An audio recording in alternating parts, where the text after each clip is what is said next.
Bonjour à tous, bienvenue dans ce programme de 15 minutes de grâce et de vérité. C'est une grâce d'être parmi vous et de pouvoir louer le Seigneur avant d'entendre de la part du Seigneur avec le pasteur Philippe Debert. Nous allons le louer de tout notre cœur et entrer dans ses parvis avec reconnaissance.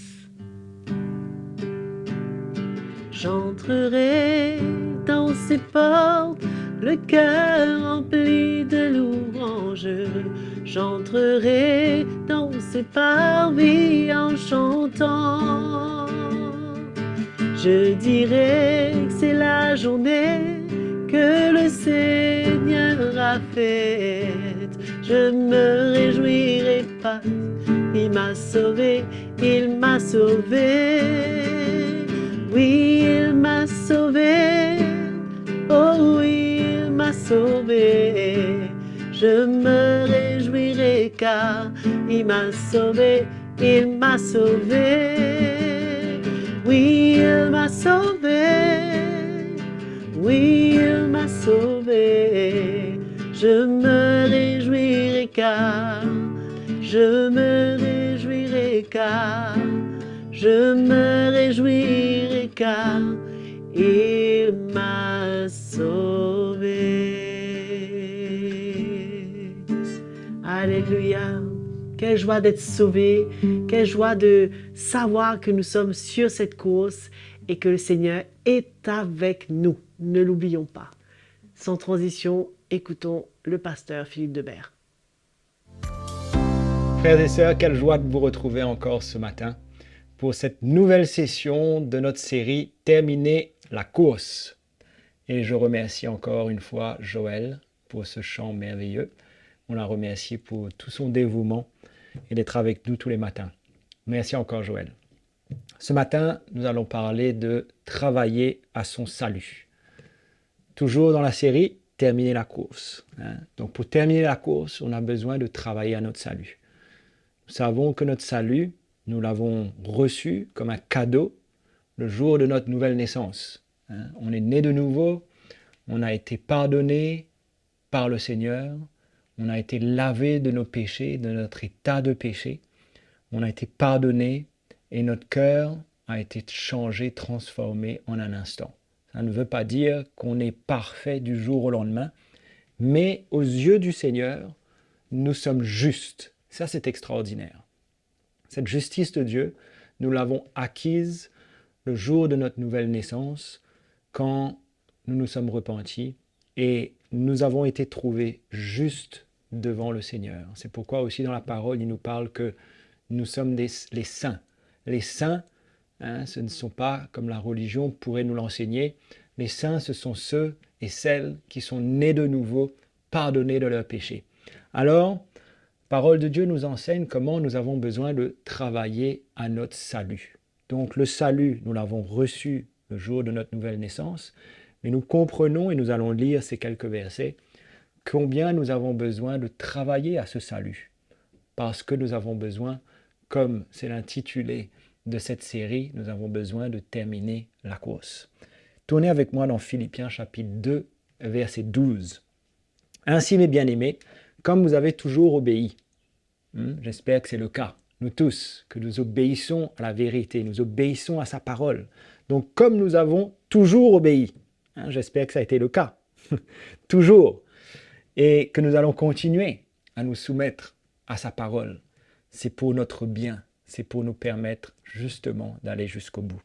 Il nous dit, comme vous avez toujours obéi, travaillez à votre salut, avec crainte et tremblement, non pas avec de la peur, mais comme on avait déjà dit précédemment, comme l'Évangile nous enseigne, avec circonspection, c'est-à-dire veillant sur nous-mêmes, avec crainte et tremblement, c'est-à-dire qu'on réalise que nous ne voulons pas être retrouvés un jour loin du Seigneur. Ça emmène une crainte, ça emmène une certaine, non pas un tremblement parce qu'on a peur, mais on s'inspecte soi-même et on s'assure qu'on va être trouvé dans un bon état, marchant, persévérant avec le Seigneur, ayant toujours la foi le jour où Jésus reviendra.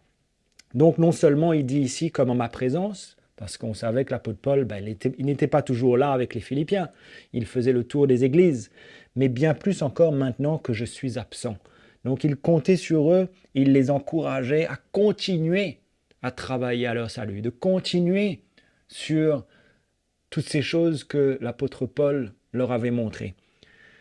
Et au verset 13, il dit « Car c'est Dieu qui produit en vous le vouloir et le faire selon son bon plaisir. » Comment c'est lui, le Seigneur, qui nous conduit à faire toute sa volonté. C'est lui qui nous, par son Saint-Esprit, nous conduit, nous donne la capacité de le servir, la capacité d'aller jusqu'au bout avec lui, parce que sa grâce est là.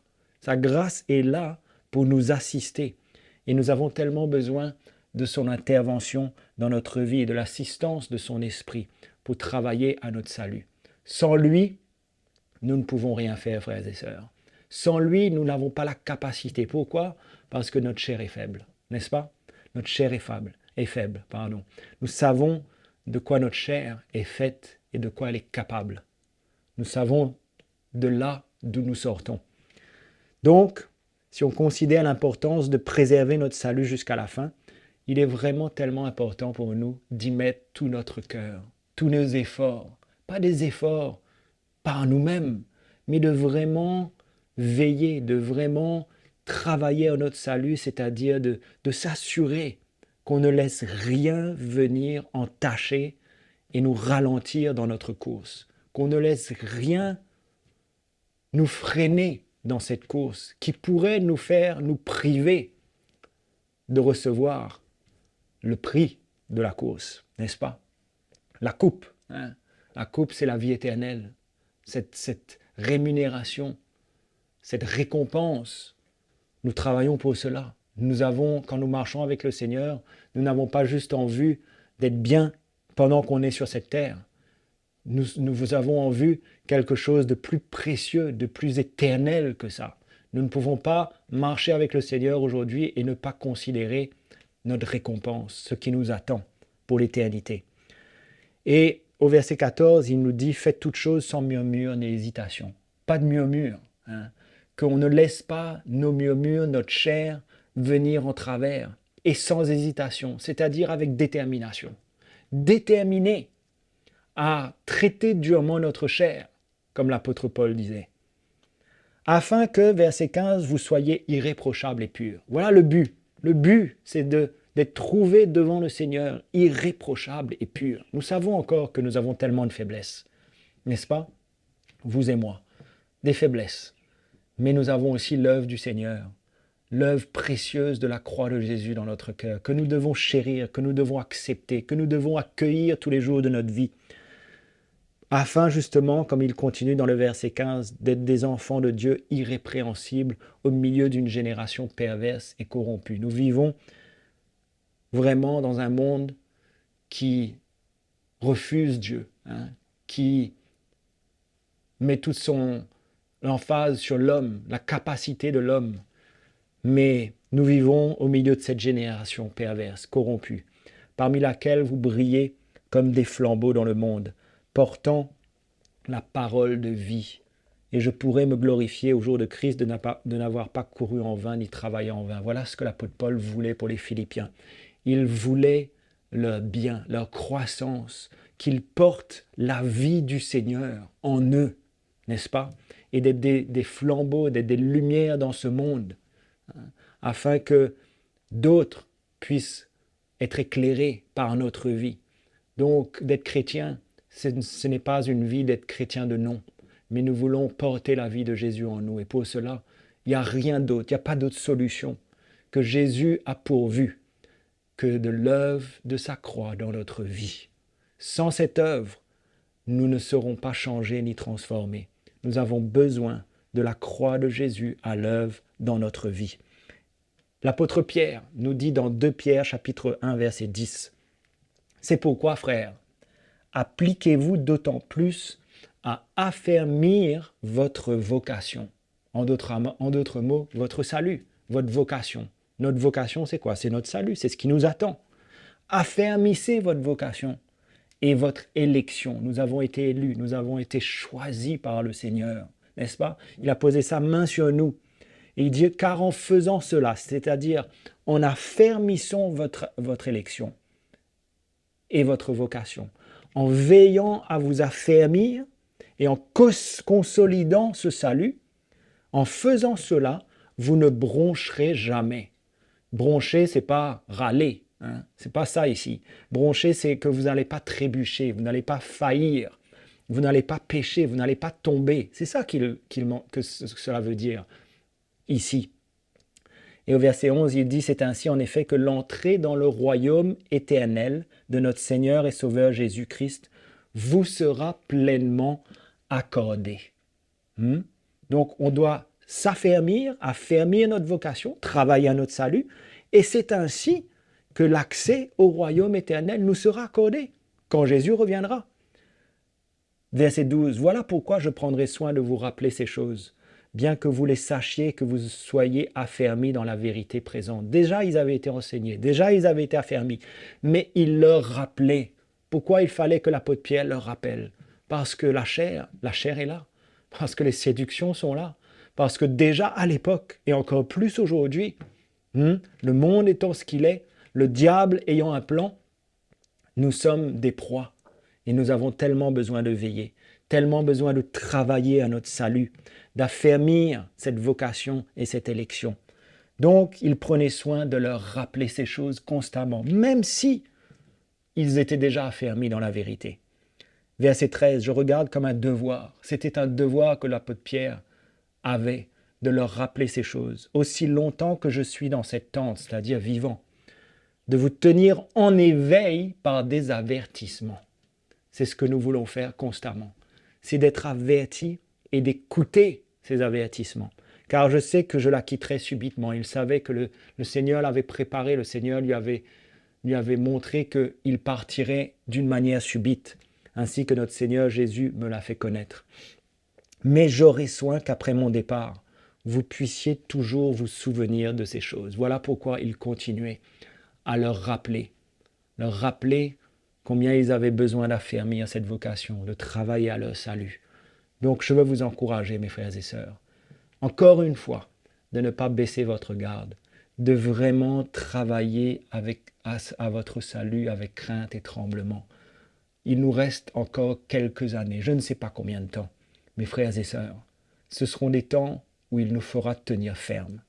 Pas des temps faciles, des temps où nous aurons besoin de lutter contre les dominations, les autorités, la parole nous dit, lutter contre notre chair, contre les séductions du monde, contre les ruses de l'ennemi, les ruses du diable, qui viendront pour nous séduire, nous attirer. Nous aurons besoin de tenir ferme, de travailler à notre salut, de nous équiper, de faire tout ce que nous avons besoin pour nous assurer que quand Jésus reviendra, nous serons là, nous l'attendrons. Amen. Voilà mes frères et sœurs. Travaillons à notre salut pour aller jusqu'au bout et pour terminer la course. J'espère que ces quelques paroles vous éclaireront et vous encourageront à ne jamais oublier que nous avons besoin de marcher avec le Seigneur, avec cette crainte dans notre cœur, et de travailler et d'œuvrer pour le Seigneur et de marcher avec circonspection. Amen. On se retrouve dans la prochaine session. C'est une telle grâce d'avoir pu entendre de la part du Seigneur à travers le pasteur Philippe Debert dans ce programme de 15 minutes de grâce et de vérité. Le Seigneur a été au rendez-vous. Et je vous invite à vous connecter et à vous abonner à notre chaîne YouTube CTMI et à liker, à partager et être fidèle à chaque session. Et si vous avez des questions ou un commentaire, même un témoignage à nous envoyer, envoyez-les sur l'adresse qui est affichée à l'écran. Que le Seigneur vous bénisse et on se voit très bientôt.